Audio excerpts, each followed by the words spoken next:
বলে না, জ্ঞানের কথা গুণী বলে নিজের বেলায় না।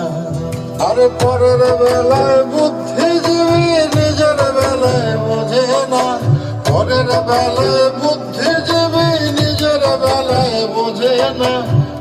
নিজের স্বার্থ কেউ কখনো একটা চুলো ছাড়ে না, নিজের স্বার্থ কেউ কখনো একটা চুলো ছাড়ে না।